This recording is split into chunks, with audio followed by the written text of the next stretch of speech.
Hello, Feminine Roadmappers. Welcome back to Feminine Roadmap Podcast, the podcast that helps you navigate the challenges and the changes of midlife and empowers you to live a more vibrant second half. If you find us today on YouTube, please remember to subscribe and ring that bell so you don't miss any more conversations that I'm having with amazing people. And if you're on the podcast platform, please subscribe and share, because today we're going to be talking about grief. My guest today has so much experience in the grieving process as she has lost two husbands, but she wants to help others learn, as she has, how to face life with love, optimism, and joy. My guest today is Emily Thiroux Threatt. She's the founder of Grief and Happiness Alliance. She's the author of Loving and Living Your Way Through Grief, a comprehensive guide to reclaiming and cultivating joy and carrying on in the face of loss. And she's the host of the Grief and Happiness Weekly podcast. Emily, thank you so much for being on the show today. Thank you very much for the invitation. I'm very happy to be here. Well, if you're on YouTube, you can see that Emily has a copy of her book back there. And today we're going to dive in to a topic that really does begin to touch our lives more and more the more mature we become, which is grief. So Emily, why don't you share a little bit about your story? I'd be happy to. I have, at my age, dealt with a whole lot of grief in my life. And as you mentioned, I've had two husbands die, but also my parents, my sister, all my aunts and uncles, many friends. So I have lots of experience. And actually, most of us probably can, when you think about it, have had more experience than you would have liked to have had with this particular topic, because it's not easy. But having grief also shows that you've had great love, because that's where grief comes from. If you didn't have that deep love, there wouldn't be anything to grieve. So I feel honored that I've had two very different husbands who were both wonderful, and I'm so grateful that I had them in my lives. But after the second one died, we had moved to Hawaii, to Maui, where I live now, 2 years before he died. And we moved here because he'd lived here long before I knew him, and that's where he wanted to come to spend his last days. And I never thought I'd move out of California, but here I was in Hawaii. And after he died, I thought, okay, now what do I do? Because I'd been spending those 2 years with him and taking care of him and enjoying every moment that we had together.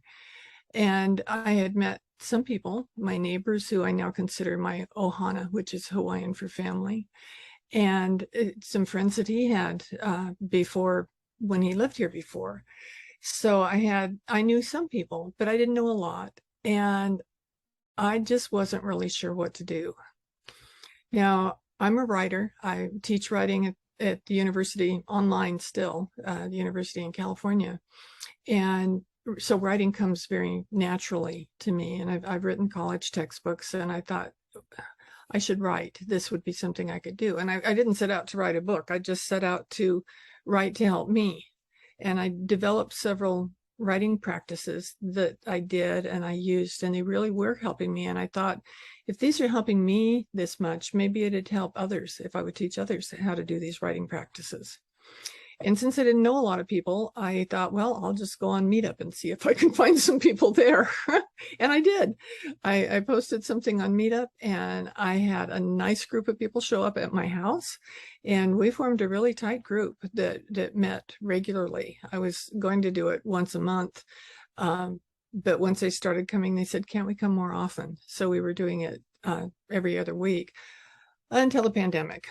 And the people that were in the group weren't particularly excited about doing something on Zoom. And at the beginning of the pandemic, I think most people weren't excited about doing anything but figuring out how to exist right then.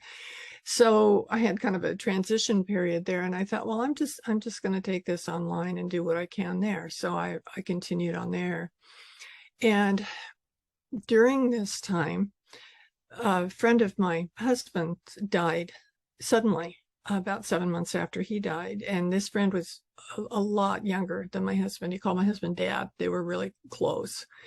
And he just dropped dead. And I was so concerned for his wife, because we'd been family friends on the mainland, that I thought I've got to tell her what she needs to be concerned about right now and what she doesn't need to bother with right now, because I knew she was going to be overwhelmed. She knew tons of people, and I just was real concerned for her. So I wrote a letter to her, and I actually emailed it to a friend of mine who lived a couple of blocks from her and knew her too, so that she could take it to her right then, because that was when she needed this particular information.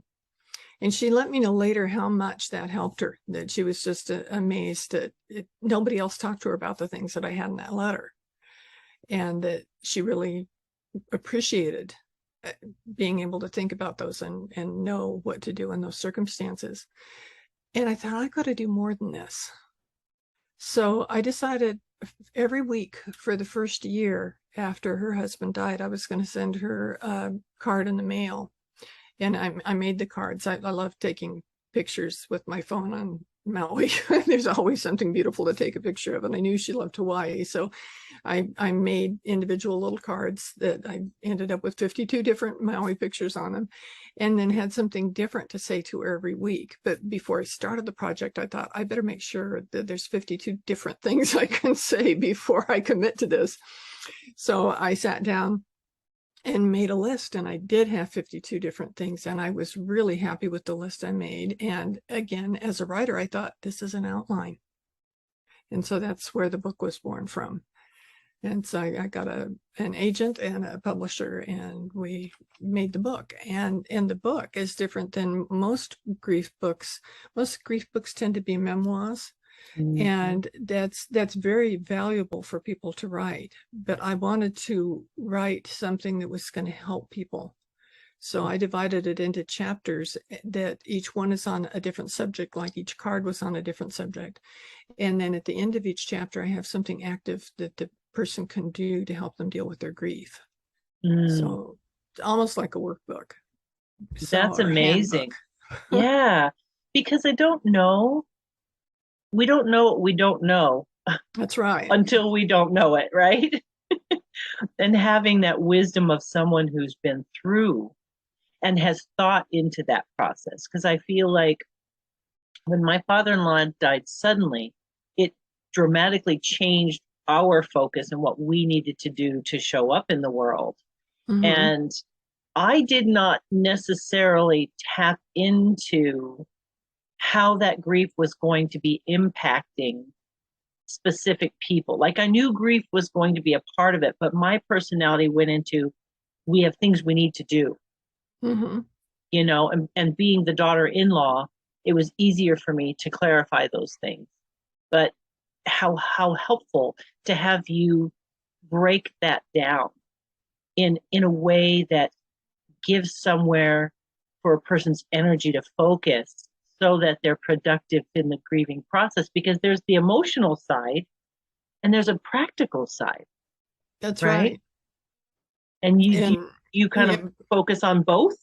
Yes, absolutely. And most people, I don't think, really prepare for either one of those sides. and they both are very important. And I've known people who have just blocked out anything to do with their grief, and they just kind of went along like nothing ever happened. And they were always a mess. It was hard for them to really, they would like carry guilt with them because they didn't take care of themselves, or they didn't take care of what they thought they should have. Mm-hmm. So it's very important to deal with what you're feeling, with what you need to do to get settled with things, to say what needs to be said to whoever it is that it needs to be said to have the conversations that you need to have.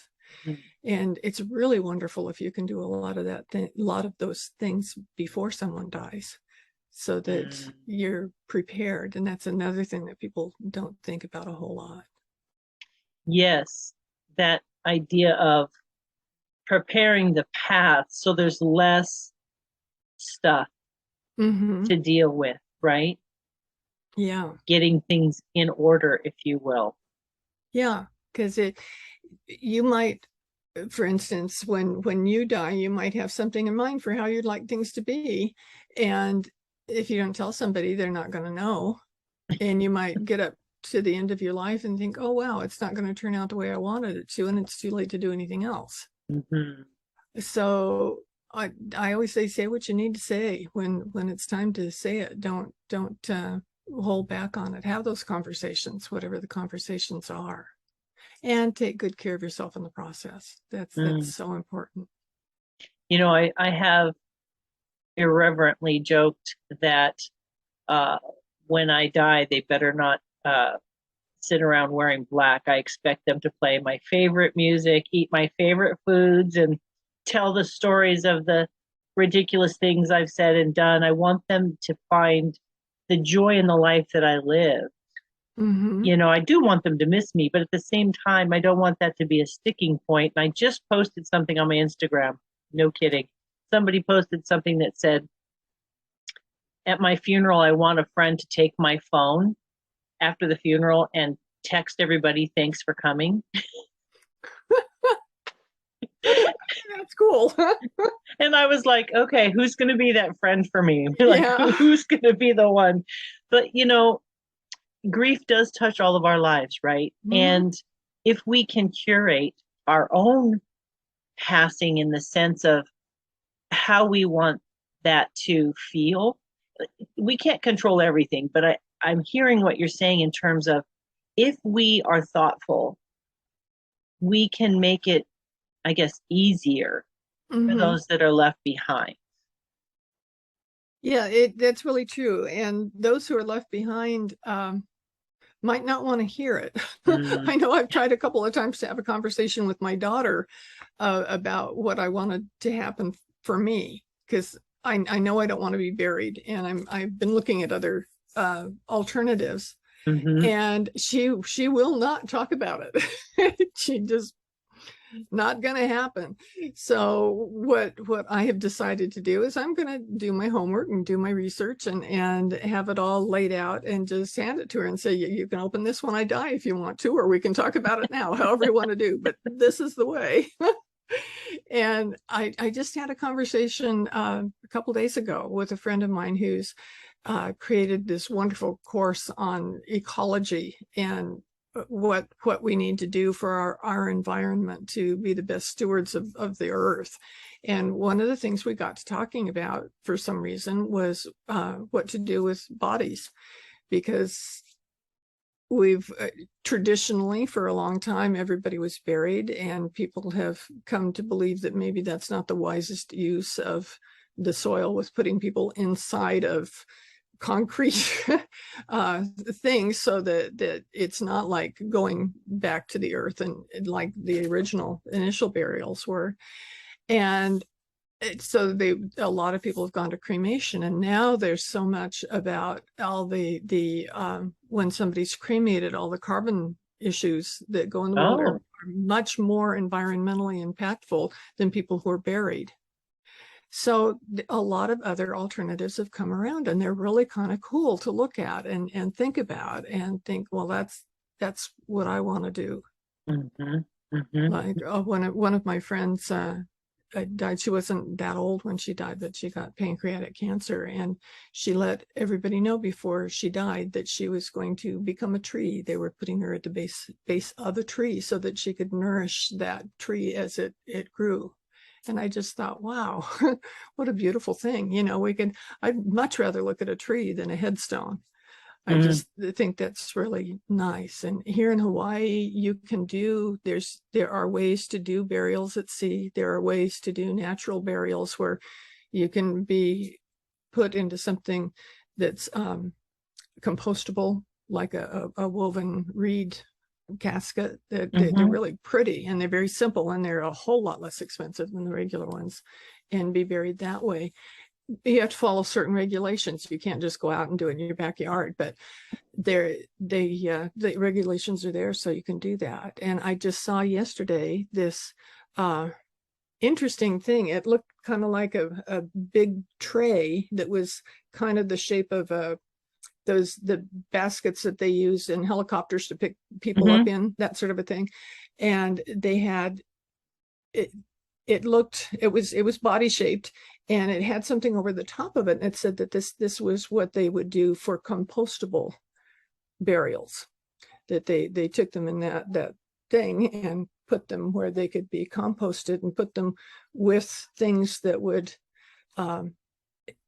aid in the composting, so that it would be easier and better for the environment the way they did it. And I thought, wow, they're really coming up with things that are going to help the world now. And that preparation is so important, isn't it? Because those decisions, when they're not prepared for, can be so overwhelming and expensive.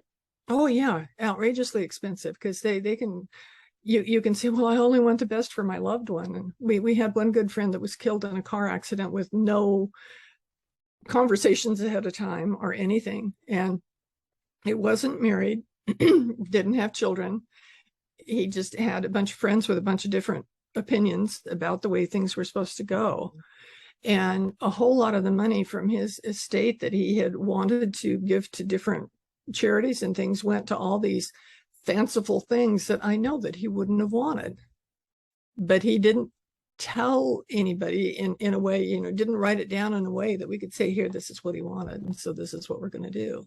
And so to me, it seemed like an awful lot of money was spent on things that he would have much preferred went to the charities that he was trying to support.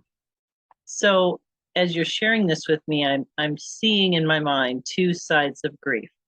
Okay, you have the practical side, which is the preparations, the decisions, all of the things that have to be done and decided.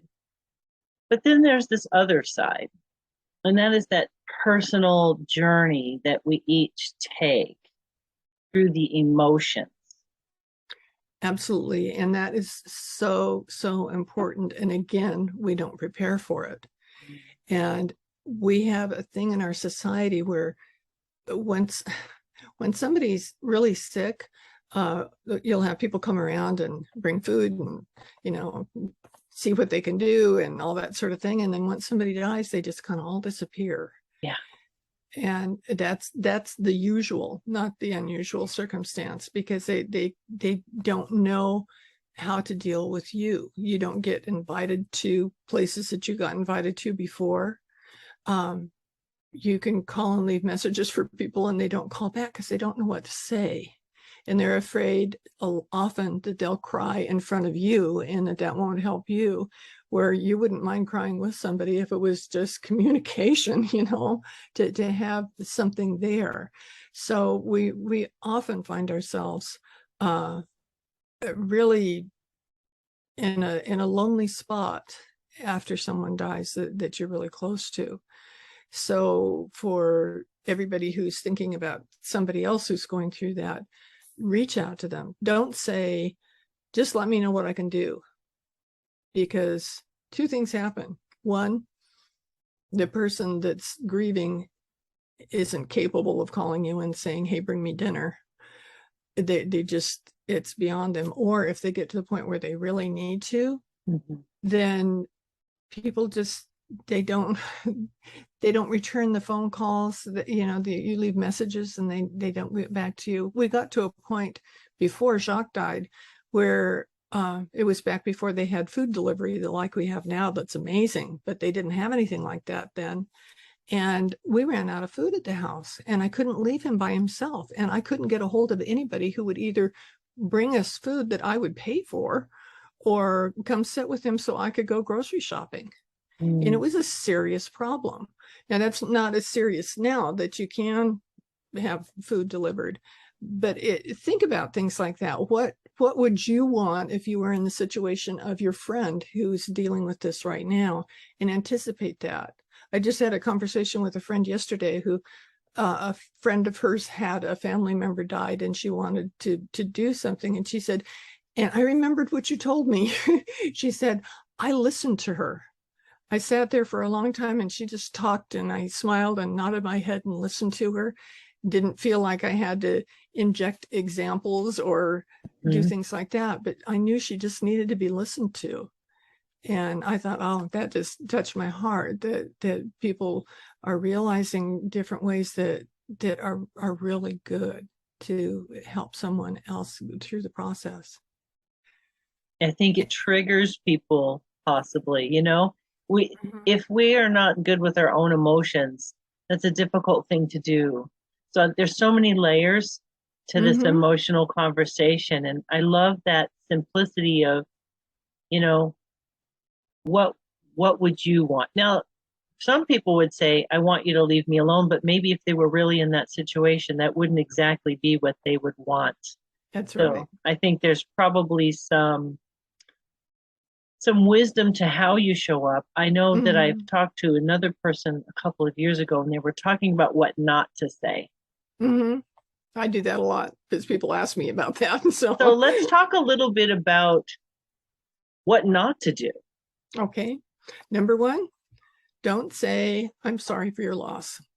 And people are surprised when I say that because that's what everybody says. True. But if you think about it, I'm sorry for your loss comes across like, have a nice day. Or how are you? Nobody wants to know how you are. They just say that because it's a social norm that people say, how are you? Or they say, have a nice day. And when they say, I'm sorry for your loss, their next sentence is likely to be, now about that meeting we were going to go to, or how about that Dodgers game, or, Right. because they feel that they've done their obligatory acknowledgement that you're grieving and they're uncomfortable with it. So they want to talk about something else. Right. And that's how it comes across to the griever. Now, I do want people who've told me that they're sorry for my loss to know that I don't hold it against them, I know that you're trying to be kind, and I know that generally you just haven't thought of something else to say. And since everybody else says it, everybody thinks it's okay. But just think about it before you say something. And instead of saying something like, just let me know if you need anything, say, I'm going to come over every Thursday night and just sit with you. So whatever, save it up for me and we can spend time together then. Or every Monday, I'm going to bring you a casserole or that sort of thing. Not, did you want me to bring you some food? That. Right. So it take the decision making away from the person who's grieving, of decisions that they don't need to think about, that's beyond the importance of what they do need to think about right now, and do things like around the periphery that will really help them.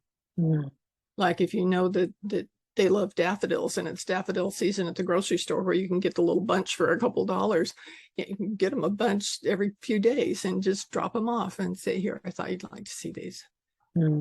Just whatever it is, something that you think that they would like, or that they would like.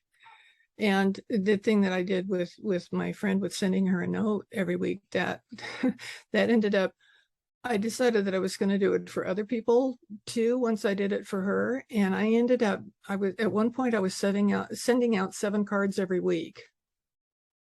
And now I've gotten down, fortunately, to the point where I'm not sending out any of those cards right now. And I'm happy that I don't need to. But I also felt good about doing that.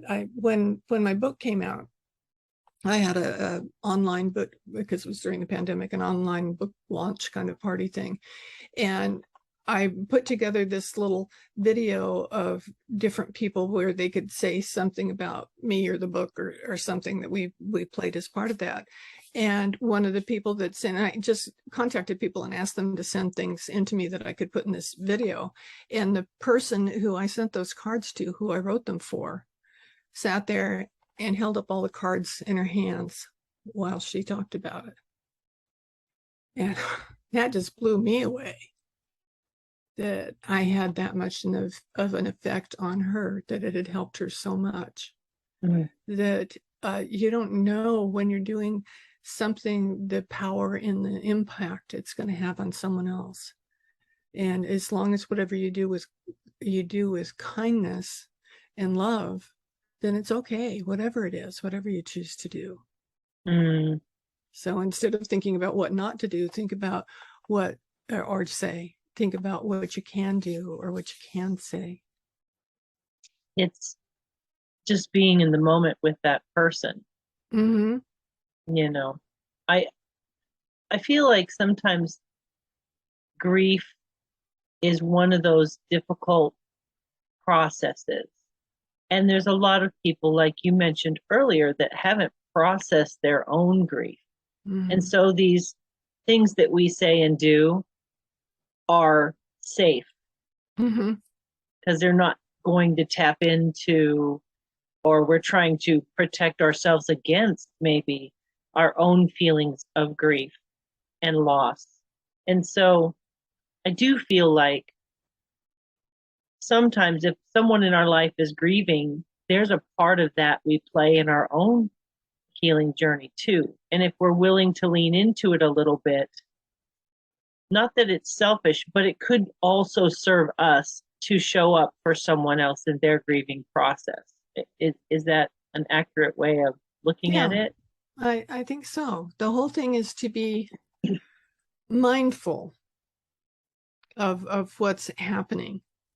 You know, if you notice someone hasn't come out, if you happen to drop by and they haven't washed their hair, or you notice things that are going on, then act on whatever it is that you see, and be mindful of that, instead of saying, oh, well, I don't want to embarrass her by telling her that her hair smells. You know, that's not going to be helpful. But you can say, I've got a something planned for us today that's special, and we're both going to go have our hair done together, and something like that, so that it's not having them say, do you want me to make you an appointment with your beautician? You know, that just take that decision making out of their hands so they don't have to have that burden too. Mm. One of the conversations that I have had is when someone's going through this, their timeline is different Mm-hmm. than the next person's timeline. Mm-hmm. And so, can we talk just a little bit about honoring someone's grieving process? If it's not unhealthy, I suppose, and how maybe we can temper that and understand if it's a healthy thing, if it's a time to step in and maybe facilitate some help in that grieving process. First, the first thing I can say is release all judgment, Okay. because you don't know. You're not in their shoes. You don't know how they're feeling. You don't know what they're experiencing. So don't judge. Well, she's been grieving too long. Or I've had employers tell their employees when they come back after their 3-day bereavement leave, aren't you over that yet? Wow. Yeah, it's amazing. Or they don't say anything at all, and just kind of, it's like the person's there in the room, but nobody's talking to them or having anything to do with them at a workplace. That happened to me when my dad died suddenly, and I was teaching at the university, and I only could take a couple days off, and came back, and I felt like I was ghosted. Nobody spoke to me. Nobody gave me a card. Nobody sent me flowers. Nobody just, came and gave me a hug or something. Nothing. And that was devastating, because I couldn't reach out and say, hey, my dad died, pay attention to me. It was very frustrating. So don't judge. Don't try to second guess. Just be kind and do whatever it is that you do with love. Mm. And then that'll be okay. Another example I can give you is that my husband and I had a friend who was a doctor, who wasn't his doctor, but he happened to be at different places at the same time. So we ended up, the more often my husband was in the hospital, the more often he would be at the hospital, and he'd drop by and see us. And we talked a lot, and he was just a very, very nice guy. And after Jacques died, he contacted me and he said, I know that you're very involved in the community, and there's things you probably would like to go to and you may not want to go to alone. And he said, I'm not asking you for a date. I'm saying I would be happy to escort you and drive you wherever you want to go to help you. Well, that was marvelous to me. It was such a relief, because there were things that I did want to do, because I was spending a whole lot of time sitting at home by myself. But we went to this one event, probably 3 months after my husband had died. And we weren't like standing together or holding hands, being, it wasn't like didn't look like we were a couple at all. And I was talking to somebody else apart from him, like on the other side of the room, but I could hear the conversation of the people behind me saying, can you believe that she's dating already? I can't believe she's going out. She must not have really loved her husband. And all these incredibly, I wanted to turn around and say, shut up, you don't know what you're talking about. And it was so sad. And that's that judgment thing, that people see something into them. I'm sure they were shocked to see that I was with another man, but I wasn't with another man. Somebody gave me a ride to an event, but they made up things in their own mind. And that's easy to do. Mm-hmm. So just when you do that, be mindful of what you're thinking and what you're saying before you speak. And before you reveal a judgment that you didn't even really realize that you were feeling, mm-hmm. because it can be really hurtful. Mm-hmm. Some people move on quickly. And that's okay. That's okay. I'll give you an example of that. I had an aunt and uncle. It was my dad's sister and his brother-in-law. And she was a lot older than Dad, and was like a mom to us, because his mom had died when he was very young. So they were really close. And they had family friends that were, it was two couples, my aunt and uncle, and then a husband and wife that were friends of them, that had been friends with them forever. And they did things together. They always were together. Well, my aunt died, and then the husband of the other couple died, like very close together. Both, they just died of natural causes under, no particular circumstances. And so that woman and my uncle found comfort in each other's company, because they both deeply loved these other people. And they ended up getting married about 6 months after their spouses died. My family threw a fit. They didn't support it at all. Didn't have anything to do with the wedding. Didn't go visit the brother-in-law, I think, ever again. And I tried to stay in touch with them. We lived in a different town, and when they'd come to my town, my uncle and his new wife would stop and visit us. And that was when I got married to Jacques, and they brought me this really nice wedding present. I think they were so grateful that there was somebody in the family who was still nice to them. And it went so far as to, when that uncle died, nobody told me he died, because nobody was talking about him. And I found out about it about 6 months later. And I thought I would have been the one member of the family that would have been there at the funeral.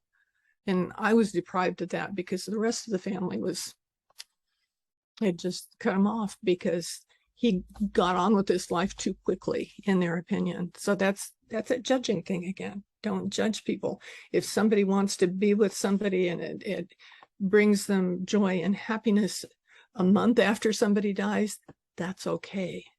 And if somebody never does, my mom never considered ever being with anybody else under any circumstances after my dad died.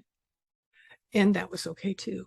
Mm-hmm. So it's their experience, it's their choice, and it's not up to us to judge them. It's up to us to love them and support them.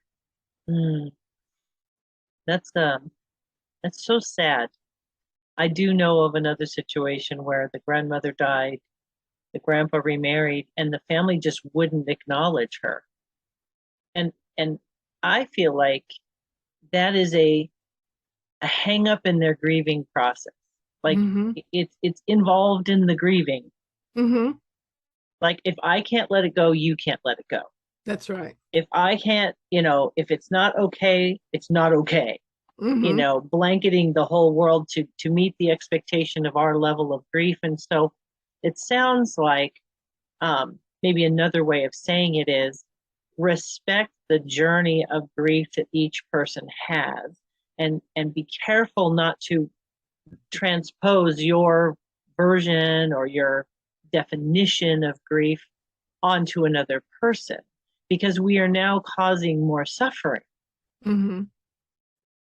I mean, That's right. we are not loving and caring. We're being, maybe that grieving process when somebody else is hurting, maybe there's some self-reflection for us to recognize, where is this disrupting my emotions, because maybe that would help us serve better as well. I don't know. Yeah. Just thinking through. Yeah, and that thinking is the big thing. If we would think about these sorts of things instead of just doing knee-jerk reactions, it would be a lot better. I can give you another example that I don't think people always think of is after Jacques died, I had no intention of dating, going out, far be it from getting married or anything else. It just wasn't, he was my husband and that was it. And then I met Ron, and Ron was wonderful, and we were great together. It was really nice, and he started talking about marriage, and I couldn't say yes, and I really had to examine that, and I realized that I didn't feel unmarried to Jacques. Oh, because although they say in traditional vows, till death do you part, we weren't divorced. I didn't feel like our marriage ended. He just wasn't there in physical form anymore. mm. And it took me a while, trying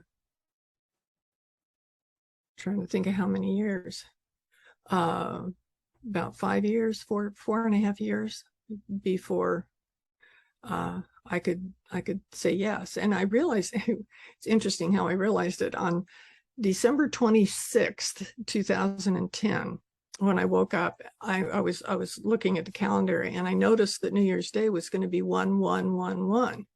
And I pointed it out to Ron. I said, did you know that New Year's Day was 1111? Wouldn't that be a cool like wedding date? And he goes, yes, I'll make the arrangements. And so we got married, 6 days later. So, and it was great. But it suddenly dawned on me that it is okay for me to be in love. It is okay for me to get married. But I had to allow myself to do it. I wasn't worried about anybody else judging me. I was judging myself. Mm-hmm. And was I behaving appropriately and respectfully to Jacques? Almost like a disloyalty. Did it feel mm-hmm. like a lack of loyalty to that relationship? Yeah. Interesting how our minds mm-hmm. and our emotions create these constructs, right? Around mm-hmm. things. And the reality is it's a construct mm-hmm. that can be shifted. Yes. So I hear that one of the greater gifts that we can give to ourselves, if we're the one grieving, is to examine those constructs, be That's gracious right. and with ourselves. And if we are dealing with someone outside of ourselves, that graciousness, but also that lack of judgment, that just being understanding that we just aren't the same people and we have different needs, and grief it's so different for every person. Some people power through those, 5 levels. Other people will get stuck, and it's just, we can't predict. Like for me, being married currently with a living husband, I can't imagine what I'll do or be like. On this side of it, I think I'm just going to get a hobby or travel. Like I love my husband, and I cannot imagine myself with someone else. But if I get too attached to that idea, let's say having a grief conversation, and something does happen to my husband, those of us who've had this idea of, well, I'll never remarry like you felt, I think that locks us into that feeling that it's not okay to remarry. And we may be doing ourselves a disservice by making a decision way out of context of an emotion and a situation, because mm-hmm. we just don't know where we'll be and what we'll need at that time. So I was looking at the grief from a, being careful not to build too many constructs that may in fact be more That's right. hurtful in the future. Yeah, and have a conversation with your spouse. Don't talk about it. Just go ahead and talk about it. I can remember a conversation that I had with Ron. I think it was before he was really getting sick and we were knowing what was happening, that we had this conversation, and he said, you know what? I need to die first. I said, what? And he said, well, I have perfect confidence in you being able to go on and live your best life if I'm not here. But he'd been married before, and he was so happy with our relationship that he couldn't see being in another relationship, and he couldn't see being without me. And as much as he was very much a live in the moment guy, I really learned that from him, and love that he taught me that, and that we were able to live our lives together that way. I could see that he really felt that way. So he didn't feel, when he knew he was in the process of transitioning, he didn't feel like he was leaving me and he was worried about me. He felt that everything was okay, that we knew that we loved each other. We knew that he'd be in my heart forever. But we didn't have any constraints on each other. And that it was kind of freeing. And interestingly, Jacques was a bioethicist. He was the chair of the philosophy department at the college where he worked, and he worked, his main work was on death and dying, and he taught the classes for all the nurses on that was got to be like the only class that he taught, because there were so many nurses that came through the college, and they had to have this thing on how to deal with death and dying. And with all that, and we talked about everything. He ran a bereaved persons group. We really talked the talk, except I don't think he ever accepted the fact that he was dying. And just a couple hours before he died, he asked me, he said, am I going to get better? And I realized at that point that he'd been going through all these things, all the hospitalizations, all the dialysis, it was misery for the last couple of years of his life, but he was trying his best to do what he could so the doctors could heal him and he could get better. And for as intelligent of a person it broke my heart. I thought, I wish I would have realized that these were conversations that we needed to be having all along, so that he could have relaxed into what was happening instead of fighting against it. There is a grieving process for some people that begins before they pass in these situations. Anticipatory grief. Yeah, absolutely. That happens all the time. Well, it should happen, right? Yes. And I know we shouldn't all over ourselves, but the point is, I tried not to use that word. But in this case, I think it applies. That the healthiest version of this experience is to not hide from it. But that's so hard to do. So as we've had this conversation about grief, and you've shared some great examples of how different it is for every person, and how our social and emotional constructs can be helpful or hurtful, they can stumble us or elevate us. What are 3 things that you would like people to know about grief, grieving, whatever it is that's on your heart right now? What 3 things would you like people to anchor into? I would like people to not feel that talking about, I don't want to say not, because I want to say it positively. Talking about death and dying and grief isn't taboo. To feel comfortable with talking to people. That's a better way to put it, positively. Feel comfortable talking to people, reading about, having deep conversations, writing down what you think, but deal with it now. It's freeing. It is so freeing to deal with it now. That's number 1. Number 2, take really good care of yourself in the process. And this is before or after someone dies, before and after. Sometimes you don't realize, but whatever it is, you're still there, and you're important, and it's very important for you to take care of yourself. That's your responsibility. To eat, to sleep, to exercise, to smile, to go out in nature, whatever it is that you need to do to take care of yourself.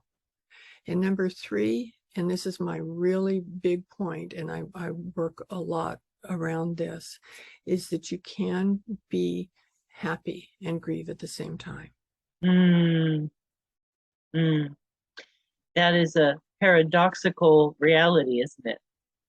But it's true. It really is. The Grief and Happiness Foundation, not foundation, the Grief and Happiness Alliance that I founded was because I saw the importance of meeting with peers on a regular basis. We meet every week on Zoom, and we do some writing. We share our writing, and we learn happiness practices every week. And there's no charge for this, because we believe that people should have this kind of love and support and comfort. And so we have a nonprofit organization, the Grief and Happiness Alliance nonprofit organization, that funds all the expenses of this so that people can come to this and have that and learn how to grieve and be happy at the same time. And that's what my podcast is named too, the Grief and Happiness Alliance, because I want people to be able to see different ways that it's not an oxymoron. You can be grieving and being happy at the same time. And there's lots of ways to do that. What crosses my mind when you say that is, I wonder if people struggle with guilt for feeling happy. Absolutely. That's one of the things that we work on, is that you got to release that. Release anything that doesn't serve you. And feeling guilt about this does not serve you. Wow. How can people find you, Emily? They can email me. My email is Emily, and then the name of my book, Loving and Living Your Way Through Grief.com. It's also my website, lovingandlivingyourwaythroughgrief.com. You can learn more about the Grief and Happiness Alliance by going to griefandhappiness.com. So it's all pretty simple to be able to get a hold of me. Wonderful. Well, Emily, I want to honor you for bringing this conversation to my tribe, and for having such a sweet and gracious and kindness to the way that you bring it to the table, because it is one of those conversations that we need to have, hence the reason that I've invited you here. But the way that you package it makes it easier to digest. It makes it less painful, for lack of a better word. And I'm so grateful for you taking your own grief and packaging it for other people so that they don't have to go through it and muddle through, that you've given that gift to so many people. I'm so grateful that you show up in the world in this way. Thank you. Thank you. I appreciate that. Yeah. Today, friends, we have been talking with Emily Thiroux Threatt. She is an amazing warrior for grief, helping people live and love and find joy after loss. If you head over to www.feminineroadmap.com/episode 296, I will have links in the show notes for you there.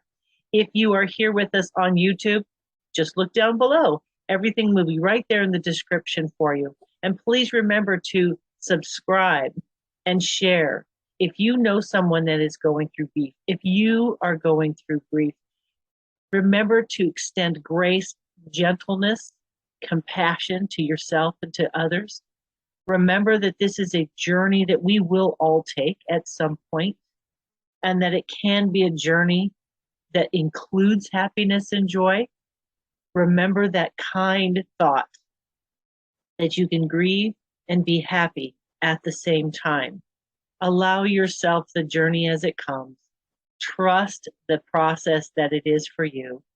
Get the support you need if you need it. Love on those who need your support. And we look forward to hearing how this conversation has impacted you. Please take up Emily's offer to email her if this is something that you're struggling with, so that she can be part of your support system.